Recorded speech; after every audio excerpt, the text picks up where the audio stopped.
In the heart of Vancouver, a life of promise vanished in an instant.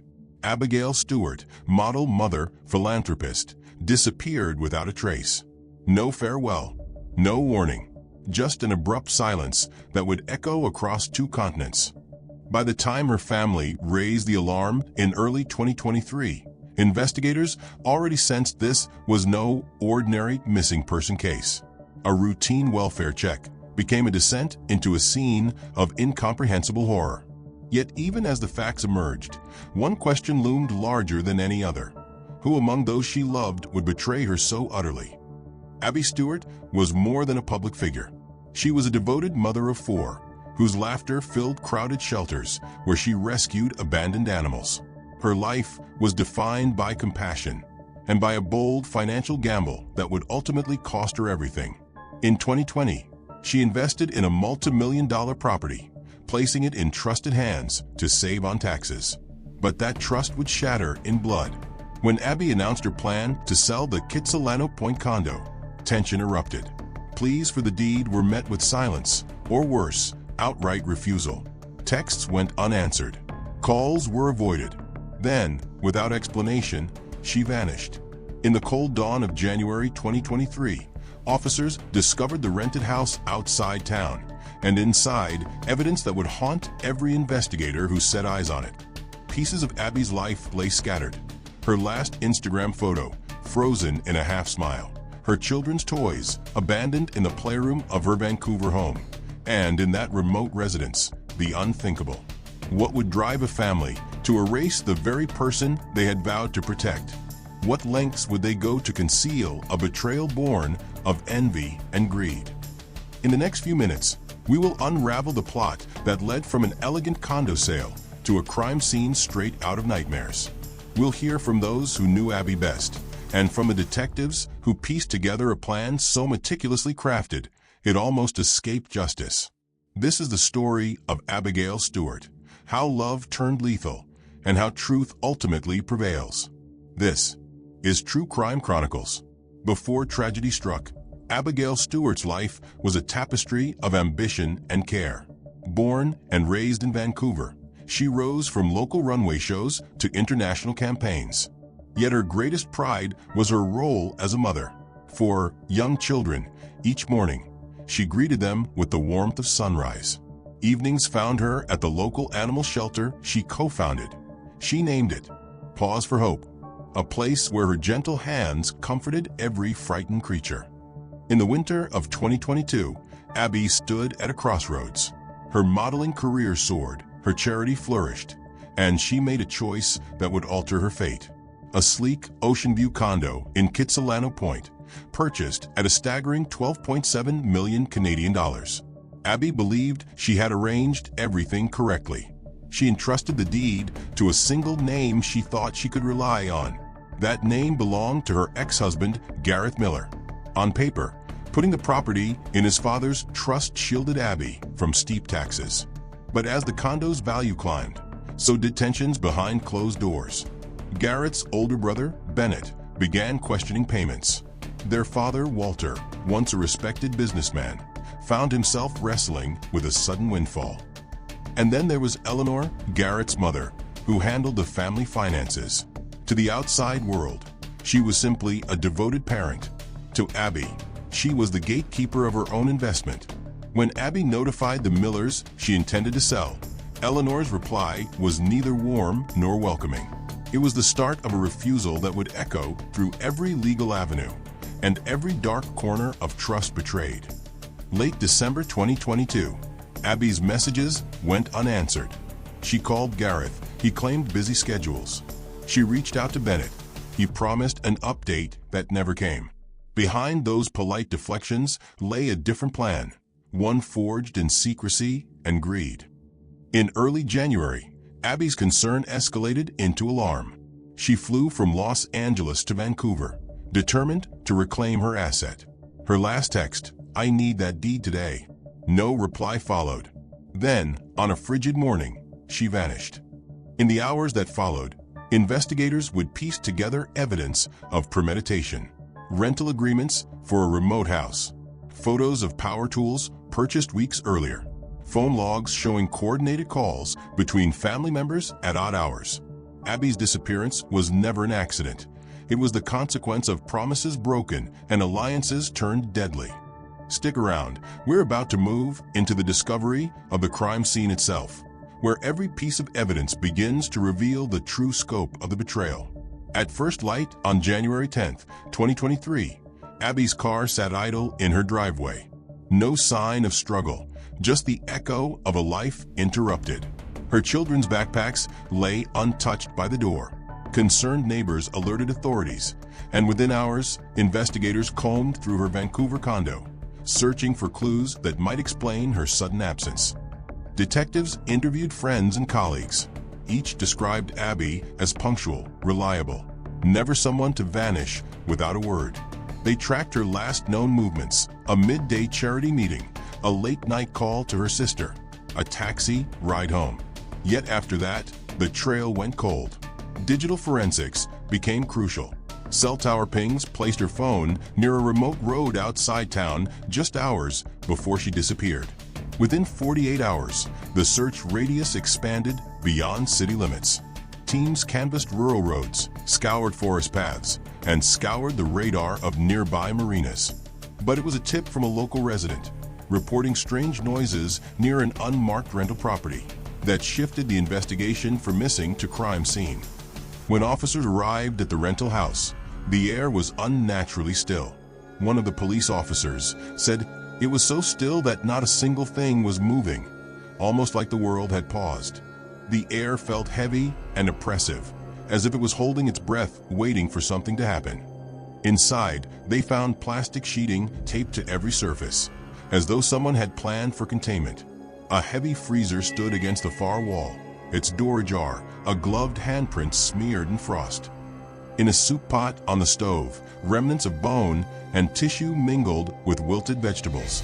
Nearby, an electric saw lay abandoned, its serrated blade glinting under the harsh overhead light. Investigators later confirmed the pot held Abby's remains. Each discovery deepened the horror and confirmed that this was no spur-of-the-moment act, but a methodical plan carried out with chilling precision. As forensic teams worked, crime scene photographers captured every detail: the pattern of blood spatter, the placement of tools, the angle of each cut. A pathologist would later determine Abby had been struck repeatedly, her final hours defined by brutal force in a place chosen to conceal the evidence. News of the discovery rippled through the Stewart family and beyond. In the Vancouver family home, Abby's sister wept as detectives delivered the news she had dreaded. Across social media, strangers shared messages of grief and outrage, many recalling Abby's warm smile and her devotion to children and animals. Detectives spoke of the case as unlike any they'd seen. One veteran investigator described feeling unsettled by the cold efficiency evident in the crime scene. Yet even amid the shock, a resolve took hold: to bring every person responsible to justice, no matter how deeply they were connected to the victim. As the full scope of betrayal emerges, the investigators conclude that this was not an isolated act of violence. It was a conspiracy rooted in misplaced trust and greed. In what lies ahead, we'll unravel how investigators followed the trail from that remote house to the very heart of the Miller family secrets. Behind closed doors, the Miller family's alliance began to fracture, and their intentions surfaced in unexpected places. Investigators obtained surveillance footage showing Walter Miller meeting with real estate agents days before Abby's disappearance. On camera, he signed rental agreements for the remote house, claiming it was for storage. Yet purchase records revealed he'd also acquired heavy-duty power tools, a meat grinder, an electric saw, and industrial-grade plastic sheeting. Phone logs told another story. Calls between Gareth and Bennett Miller spiked at odd hours over several weeks. Text messages discussed cleaning protocols and disposing of assets. Each entry painted a clearer picture. This was a coordinated plan, mapped out in precise detail long before Abby ever arrived at that house.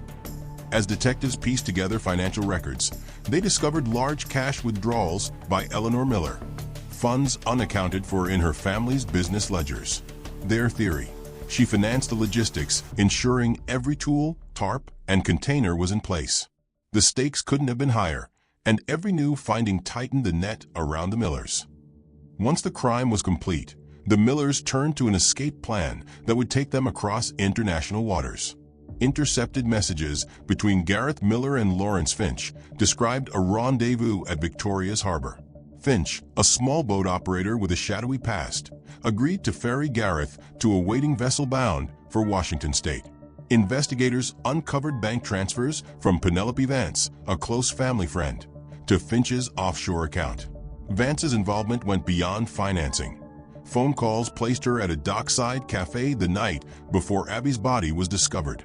Meanwhile, Natalie Green, Walter Miller's longtime confidant, provided Gareth with safe passage, hiding him in a secluded property until the plan could unfold. With each link exposed, it became clear this was not a crime of impulse.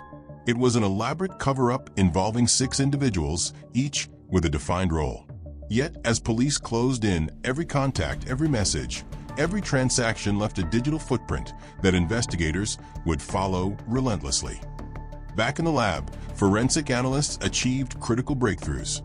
DNA extracted from the plastic sheeting matched samples taken from Bennett Miller's gloves during an unrelated traffic stop. Fiber analysis connected a bloodstained tarp to a blanket owned by Eleanor Miller. And most damning of all, Abigail's phone, recovered buried under the floorboards, stored GPS coordinates of that rental house. Cell tower triangulation placed Gareth at the scene during the narrow window when the crime occurred. Even the smallest fragments, a fleck of Abby's hair found in a meat grinder blade, became irrefutable proof. With this mounting evidence, detectives prepared arrest warrants for each family member and their accomplices, convinced that justice would catch up with every one of them. At this point, the investigators stand on the cusp of confrontation. The evidence is airtight, the suspects are identified, and the path to court is set. What followed next would unveil the full weight of their betrayal under the scrutiny of British Columbia's justice system. As spring 2023 arrived, the Miller family members were in handcuffs, ushered into the same courthouse where they had once conducted business. Opening statements set the stage. The people of British Columbia versus Gareth Miller, Bennett Miller, Walter Miller, and others. Prosecutors promised to lay bare a conspiracy rooted in betrayal, while defense attorneys vowed to challenge every piece of evidence.